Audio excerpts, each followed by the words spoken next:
Welcome to another episode of What Have I Gotten Myself Into? This episode is going to be a little bit different. Typically, in this segment, what I do is I choose one specific hike and I talk about the good, the bad, and the ugly, how I reacted to those situations, and how those situations affected the overall experience of that trip. On this episode, I want to talk in a more broad sense about how to handle it when a trip gets away from you, when things just go a little bit sideways and you've crossed over into that kind of type 3 fun where you're not really having a good time, but you're not quite ready to quit or give up just yet. It might be a little bit more dangerous than you were anticipating, might just be a little harder than you were anticipating.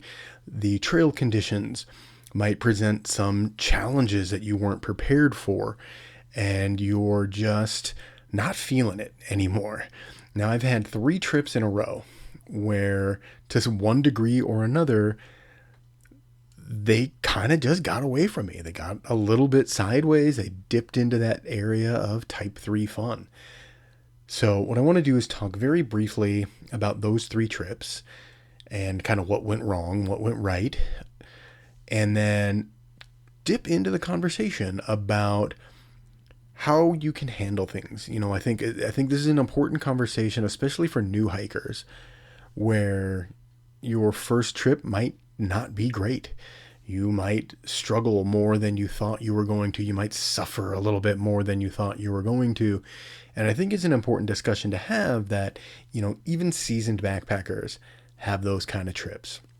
Not every trip goes exactly to plan. So the first trip I want to talk about was kind of a shakedown hike. My buddy Brian and I were planning on this late season snow trip into the John Muir Wilderness, up into the Royce Lakes, Bear Lakes Basin area.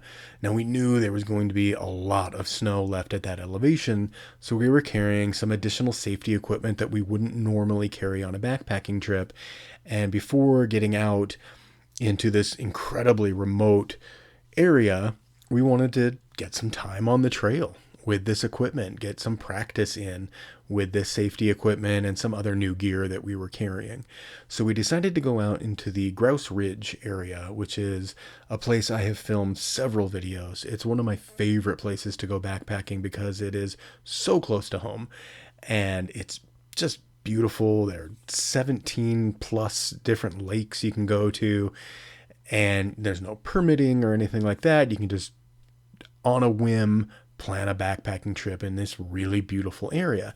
So we thought that would be perfect for this shakedown hike. We'd go out, we'd spend 1 night and 2 days tromping around in the snow, testing out this new equipment, making sure that these kits we had put together for this larger trip into the Sierras was going to work for us. We started at the Carr Lake trailhead and headed in around the edge of Islands Lake, and there was a lot more snow than we were really planning on. We thought at that elevation, most of it, would probably have melted off. There'd be patches here and there, but there was a lot of snow still in this area. And navigating through snow is difficult enough. You can't really see the actual trail. You can't really find a lot of the trail markers and things like that. But I'd been out to this area so often that I was really confident that I could just get us to the lake we wanted to go to, no problem. Famous last words. So we came up around the edge of Island and we came to this huge flat expanse of snow. And we could hear a large volume of water rushing underneath the snow. And that is a very dangerous hazard. You don't know how thick the surface of that snow is. You don't know how much water is actually moving through there. This is a situation where you could fall through the thin crust of the snow. You could twist an ankle. You could break a bone. Worst case scenario, you could get sucked in by the current and pushed down further under that slab of snow. None of that is awesome. None of that sounded like anything we wanted to deal with. So we kind of mapped this route around this water hazard. Now, there's a phenomena that happens when you are off trail hiking, and it's something that search and rescue groups use to kind of decide what area they're going to look for a lost hiker. And that is that the environment you're in, the terrain that you're on will kind of herd you in a way. It'll kind of guide you where, to the easiest path, a path of least resistance. Now, we thought as we were cruising along that we were doing this kind of semicircle half loop back to the proper trail. The terrain we were in had different plans. We ended up doing kind of an S, and we ended up on a completely different trail that took us to a completely different lake. By the time we'd figured it out, it was a little bit too late to keep on towards the lake that we had planned on, and we weren't 100% confident at this point that we could even find it, because at this point now we've got to get off the trail we're on, back to the trail we're supposed to be on, and then continue on to the original lake. So we made the best of kind of an inconvenient situation.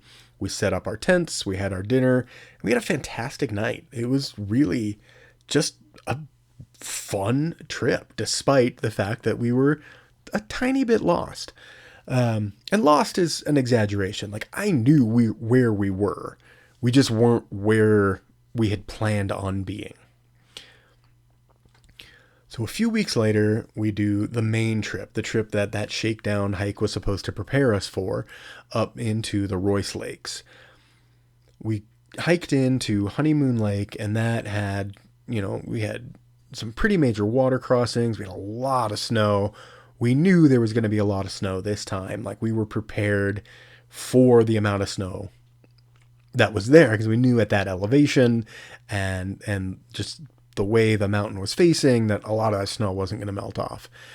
We were not necessarily prepared for how epic some of these water crossings were, but we managed them just fine. It was just part of the hike at that point. It's just one of those things that when you're in these remote areas, sometimes you have to deal with that, and you face the situation, take care of business, and you carry on with your day.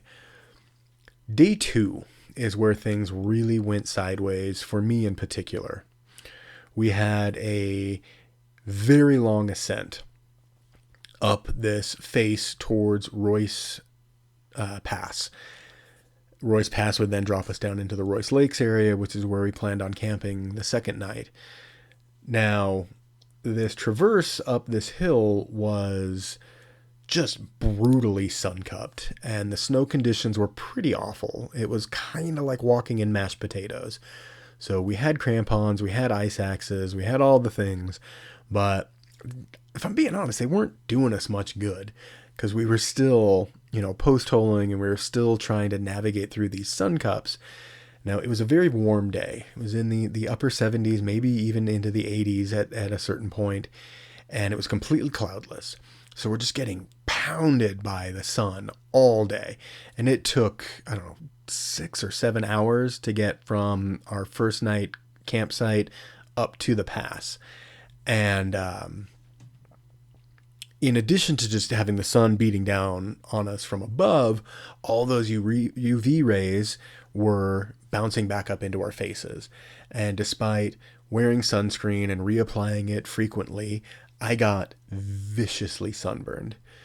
Along with that sunburn, I also started to feel just like physically ill. My stomach was not doing well. I didn't feel good. I was much, much more tired than I should have been, given the amount of exertion that we had. I mean, I anticipated being tired, but I was done by the time we got to the campsite. And I think it was a combination of sun exposure and elevation sickness. I think those two things together just kind of shut my body down. And I was really feeling very, very ill. And I wasn't really able to recover. So even like the third day, I was still feeling really sick. I was struggling to drink water. I was struggling to eat food. And at that point, it stopped becoming a backpacking trip. It ceased to be like a vacation. And it was just a matter of, I need to get to the next campsite so I can lay down. I need to get from the next campsite to the car so I can go home. And I was really uncomfortable and really unhappy. Was just not doing well at all. And, there's not much you can do in that situation. Like, by the time you have hit that wall, the trip's kind of over, and you just have to keep moving forward so that you can get home. I wasn't sick enough that we felt we needed to call search and rescue or anything like that. I knew I could get myself out, but it was unpleasant. Just across the board, days 2 and 3 were absolutely miserable. Now, the third trip, I have to admit that I kind of set myself up for failure. I placed so much weight on this trip, and it was to the Arc Dome Wilderness, and I really just wanted to go out to an area that I had been before, an area that I was familiar with. I knew the terrain, I knew the route, I knew the way, and I just wanted to relax. I just wanted to take in the environment, look at the scenery, enjoy the wildlife, and just have an easy, relaxing trip. I wanted it to stay pretty firmly in that type 1 fun where it was just easygoing, no stress, super casual. So I entered the Arc Dome Wilderness through the South Fork Canyon trailhead, and maybe 2 miles in, might have been 3 or 4 miles, I'm not 100% sure, I entered kind of the steeper part of the canyon, and like everywhere else in the West, the Arc Dome Wilderness got hammered with snow this winter. What happened out there, because it is in the high desert, they had multiple consecutive days that were over 100 degrees. So all of that snow melted very, very quickly, and it created these just massive, just floodplains. There was just flood damage everywhere. There's all these tributary canyons that come down into the main canyon, and they were destroyed. It was just loose shale, loose rock, super dangerous conditions. And I got very defeated emotionally very quickly, because this was supposed to be my easy trip. This was supposed to be the relaxing, no-brainer, easy trip, and now I'm traversing over flood damage, and I'm route finding, and I'm looking at my GPS and the paper map, trying to find my way back to where the trail is supposed to be, and the trail's just not there. It's the river has swallowed the entire trail, so there is no trail anymore. So I spent a few miles like just walking upstream, like in the water, like knee-deep water, and then I would find a little section of trail again, and then back into the water, and then I could find a little bit more trail. And because of the winter, because of all that extra moisture, the vegetation out there was just going crazy. There were wildflowers that were as tall as my chest. The sagebrush was just dense and alive and happy, which was a cool thing to see. Like, I don't want to make it sound like that was a negative thing. Like, I was really enjoying seeing this high desert canyon full of life. The unfortunate side effect of that is it really limited my camping options. The area where I had planned on camping was gone. The river had eaten it. It was just now, it was a bend in the river. There was no way I was camping there. So I kept going and going and going and going until eventually I hit an obstacle that I could not traverse, and I had to turn back. Now, that hit me so hard, because at this point I'm pretty tired. I'm ready to set up my tent. I'm ready to go to sleep. I'm ready to have my dinner. Like, I just want to be done for the day so that I can relax and tackle the next day. I knew turning around that there were no campsites. There wasn't even anything I could make into a campsite. I was just surrounded by just vegetation and swampy, wet ground. There was just no way that I was going to find a decent campsite without going off into one of these other side canyons. Now there's a connector trail that connects the North Fork Canyon and the South Fork Canyon. So I decided, you know what, I'm going to head into that canyon, find a place to camp. We're going to salvage this trip. And I did. I found a pretty decent place to camp. I had an okay night of sleep. Got up in the morning and I was feeling much, much better. Like the frustration and the anxiety from the first day had faded away, and I was able to really just enjoy the environment that I was in. And even though the trip at this point was firmly in that type 2 fun, I was still having a good time. Like I was still able to appreciate the environment that I was in. I was still filming. I was still taking photos. I was still just like enjoying myself. So the plan then became to get over this North Fork summit down into the North Fork Canyon, find a place to camp, and just have a good time. That didn't end up working out, but it was okay. What happened was I came across an area that I initially thought was another flooded area, and it turns out that it was actually a beaver pond. At some point between the last time I was in the Arcdome Wilderness and now, some beavers have moved in. They've blocked off the North Fork River and created a pond right next to the trail. So I had to go up over this ridge, which was actually really fun. And I'm actually glad that this part of the trip happened, even though it was incredibly difficult and it took a pretty major physical toll on me. The view from the top was worth every bit of extra effort I had to put into it. The downside was that the alternate route that I took dropped me off just about 2 miles away from my car. And I just couldn't rationalize setting up camp, spending the night again, and then having this 2-mile walk back to my car. So I decided to call it and go home early, which was actually fine. Like, would I have liked to have spent a second night on the trail? Yeah, absolutely. Did it ruin the trip? No, not in any way. I still had a lot of fun. I have a lot of fond memories of that trip. There are sections of the trip that I could have done without, but overall, I had a good time, and I'm glad I took that trip. So what can we learn from these experiences? What can we take away from these experiences that will make the next time something goes wrong a little easier to handle? And I think there are two things that I think are really important. The first one is don't let your ego get in the way. If a trip is done 2 days early, 3 days early, 1 day early, then it's done and you just go home. The trail's not going anywhere, and it's not worth putting yourself through a miserable experience just to make sure, oh, okay, well, I planned this trip for 4 days, so I'm staying out here for 4 days no matter how awful it is.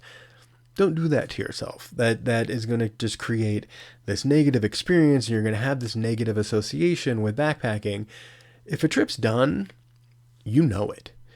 And just let it be done. Just go home, try again the next time.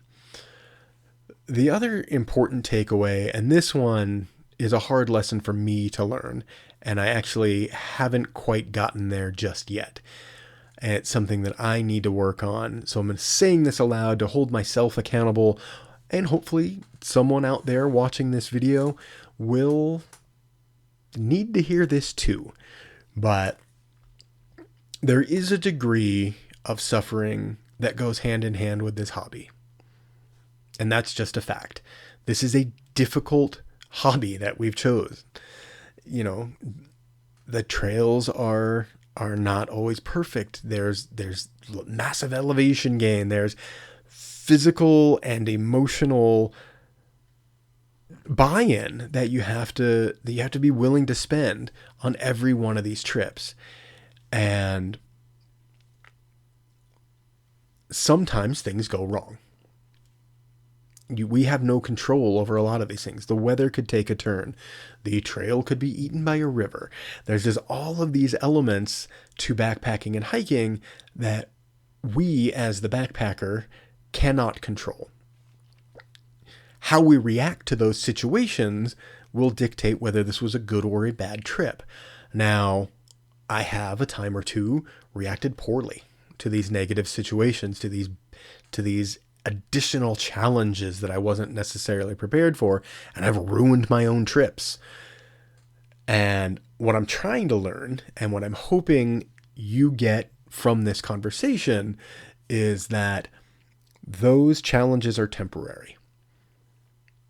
When I walked into the South Fork Canyon and I came across that first flooded out side canyon, my initial reaction was, this is terrible, this is awful, this is going to ruin my trip. And then I stopped myself and I centered myself. I'm like, you know what? 3 miles past this, the canyon opens up and the canyon walls are much less steep. There will be less flood damage. All I got to do is make it past this obstacle, and then I get to the next place. And I get to see the wildflowers, and I get to see the wildlife, and I get to enjoy myself again. I just have to make it through this part. I have to fight my way through this misery, and then things will be cool again. And it's a lesson that I need consistent reminding of. I need to continually remind myself that these obstacles are temporary, and that what's beyond these obstacles could still be amazing and could still be a ton of fun. The third thing that I think is really important to take away, and it kind of ties into the don't let your ego take over, and don't force yourself to continue doing a trip that you in your heart of hearts know is over. But the third thing is, we're not out there to impress anyone. And I think a lot of times there's this kind of badge of honor, like, oh, I've completed this trail, or I've done this hike, or I've been on this summit. And it is kind of a little bit of a bragging point. And that's perfectly natural. That's a normal human reaction to be proud of these accomplishments. But don't let a perceived failure force you into a situation that could be dangerous, because, failure is part of the adventure. And I am trying to remind myself of this daily, but any trip you come home from was a success. Whether it went the way you planned for it to go or not, you went out, you came home, you're alive. That was a successful trip. The concept of a trip being a failure is really our worry about how other people are going to perceive how this trip went for us. Are we embarrassed to tell someone, oh, well, I came home 2 days early? Are we embarrassed to tell somebody, yeah, you know what, I came across this river crossing and I just wasn't feeling it, so I turned around. I was scared and I didn't want to do it. Are we embarrassed to share that side of hiking and backpacking? And again, I think that is a somewhat natural reaction, but I also think it's something that we just need to get over. We need to pack that baggage up, put it away, and be done with it. Because the alternative to turning around at a river crossing could very well be drowning. The alternative to going home 2 or 3 days early could mean the difference between having, a successful trip or having a trip where you get care flighted out. You want to avoid putting yourself into a situation that could be potentially life-threatening because you're concerned what someone else is going to think, because you're concerned what someone on the internet might say or one of your friends might say. Like, at the end of the day, the goal of every backpacking trip is to get home safe so that you can go out and backpack again. So I hope you found some value in this video. It was kind of a harder one for me to make. I've actually filmed this one 3 or 4 times, and that might be some baggage that I need to put away and just be able to share these thoughts and share these ideas with y'all, because I think there's value in them. And I think especially for newer hikers, it's important to know that not every trip you go on is going to be perfect. And there's a really high chance that your first trip is going to suck. But you can't get to the great trips. You can't get to the epic trips without embracing the suck on those earlier trips. And I think it's important for seasoned hikers as well to know that even though we have all this experience, even though we have all this time on the trail doesn't care about our experience, and the trail can send you home with your tail between your legs. So I do hope you found some value in the video. If you haven't already, please throw a like and a subscribe, and we will talk again soon.